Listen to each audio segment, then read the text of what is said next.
大家好，咁今次咧就自己一個去旅行，咁今次又冇同老婆去日本嘅四國，咁時間呢就係3月尾，正正咧就係想去睇櫻花啦。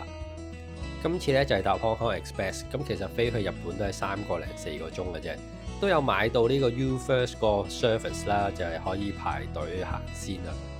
基本上咧冇乜人用呢個服務啦，咁所以去到機場 check in 咧就根本唔使排隊啦。咁所以其實下次都唔使咁早去機場啊，可能預1個半鐘已經足夠啦。咁我訂咗個西多士啦，老實講呢個賣相就真係唔吸引啦，個面好似中咗輻射咁樣，咁就字一細細嚿，不過喺機上面都冇乜咁多要求噶啦。高松係一個好細嘅機場，咁每個鐘頭只有1班機啫。咁呢個就有佢嘅好處啦，就係咧落機之後咧，其實過海關全部嘢都好快搞掂。咁至於交通方面咧，如果唔係租車嘅話咧，最方便嘅方法咧就係搭巴士出去啦。咁巴士嘅班次咧就會按住航班咧嚟遷就嘅，咁所以咧佢會等齊所有嗰一班機嘅乘客咧先會出車嘅。咁由於我唔想等啦，我決定自己搭的士出翻去市中心。咁車程大概30分鐘左右啦，然後咧就5000 yen 多少少。如果2-3個人 share 嘅話，其實都同巴士差唔多錢嘅。今次咧天氣就唔算太好啦，3月尾嘅時候咧，東京都仲話落緊雪，搞到啲櫻花遲開咗。我嚟到嗰陣時咧，啲櫻花都仲未開。咁喺酒店 settle 咗之後咧，我就準備去呢個栗林公園睇櫻花啦。由酒店去到栗林公園咧，話近唔近，話遠唔遠啦。行路嘅話咧，都要成20分鐘啊。咁當我掙扎緊行路過去定係搭的士過去嘅時候咧，我見到原來我間酒店係有得租單車喎。咁自己踩單車過去又舒服好多啊，時間控制都好啲。栗林公園咧係4國入邊咧第2靚嘅櫻花景點啊，但係好可惜當日咧啲櫻花未開晒，我估1成左右啦，只係開咗。但係栗林公園本身咧都好值得睇嘅，佢啲園林設計好細緻啦，同埋啲氣氛咧都超靚。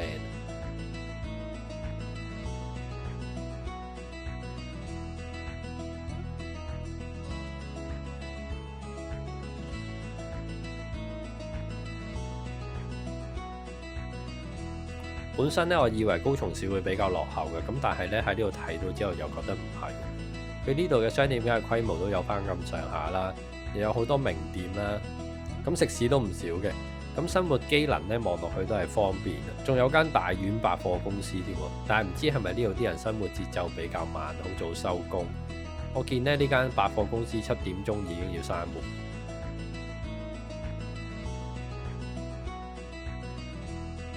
除咗讚岐烏冬之外咧，另一個出名嘅食物咧就係叫荷呢朱基托利，咁就好似依家嗰隻雞髀啦。咁呢間鋪頭咧就喺商店街入邊啦，咁喺塔比 logo 咧有3.5分嘅。咁個門面望落去唔係好起眼啦，但係咧就好鬼多當地人去幫襯喎。我5點鐘咧去到呢個地方咧，已經要分流入座啦。咁啲人流都幾誇張嘅。咁坐多幾分鐘咧，其實間鋪頭已經 full 噶啦。講緊係5點10分左右嘅啫。咁呢隻雞髀都好好味啊，啲皮又脆啊，啲肉又 juicy。之後咧我都試過唔同嘅鋪頭啊，想食翻呢一隻雞髀啦。咁但係咧都係呢一間最好味，證明咁多人嚟咧唔係冇原因。第二朝早咧就去攞車啦。呢度咧就租咗個細車，咁即係日本叫嘅 K 卡仔啦。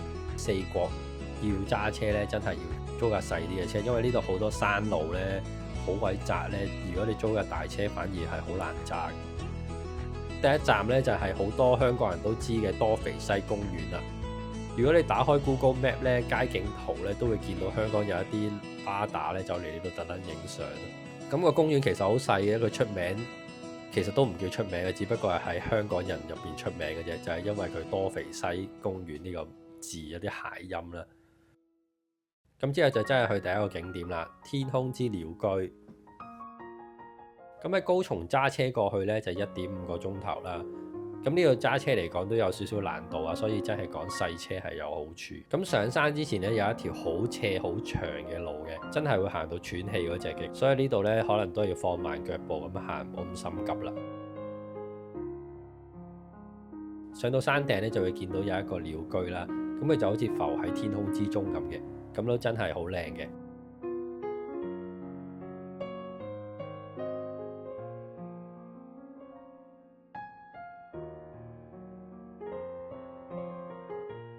食完飯之後呢，就去咗一個叫琴壇公園嘅地方啦。喺呢度上山呢，可以望翻落去，見到有一個好大嘅地方，用沙砌咗一個好似銅錢咁樣嘅標誌出嚟嘅。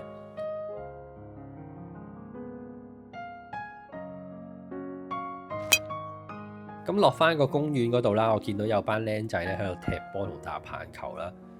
咁啲細路仔其實都係9歲10歲嘅，佢哋仲主動叫我影佢哋。咁但係我覺得佢哋太細個，唔係好知咩肖像權呢啲嘢咧，咁所以我呢度都係打翻格仔。日本で野球とサッカーどちらが人気がある？野球だと。野球ですよ。イエーイ、ベースボール。下晝去咗另一個景點叫做父母之濱。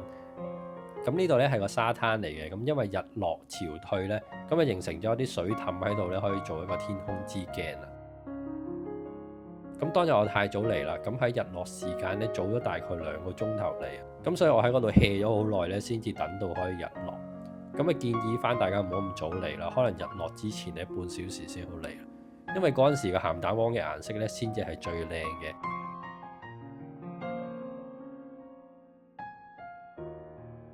咁呢度咧有幾個阿叔咧專門幫人哋免費影相嘅，佢哋有晒自己嘅道具啊、遮啊、收納盤啊，仲教埋你擺 pose 擺位，跟住係好專業嘅。咁其實喺 NHK 咧都有講過呢班阿叔噶啦。咁佢哋純粹係自願性質咁樣幫啲遊客影相啦。雖然我冇揾佢哋影相，但係我都俾佢哋吸引咗咧，留喺度望下佢哋點樣幫人哋。第二日朝早啦，我就揸車去咗另一個地方叫紫雲出山嗰度睇櫻花。不過因為佢太出名啦，同埋上去嘅山路都好窄，喺呢啲高峰期咧就要上網預約登記嘅時間，就要預約翻個時段啦，然後一齊上山咧就確保翻呢個條山路係單程行車。咁我出發之前都預咗咧，我 book 呢個時間個櫻花未開噶啦。不過都想碰碰運氣啦，睇下會唔會有驚喜。結果咧真係咩都未開，全部都係樹枝。但係去到咧都可以想像到，如果呢度咧櫻花滿開咧係幾咁震撼。我會覺得佢可能再震撼過奈良嘅吉野山。所以我覺得一個 time slot 係唔夠嘅。如果下次有機會再嚟咧，應該要 book 2個 time slot，等多啲時間喺山上面影相會比較好。And then this is the place that it was featured in the New York Times newspaper. Okay. The summit view. But Sakura is not here yet. I'm so sad. 睇完櫻花咧，我就揸車去德島啦。咁呢個係另一個4國嘅城市嚟嘅。咁喺中途咧都見到有啲櫻花開咗啦，咁都停低架車去影下相。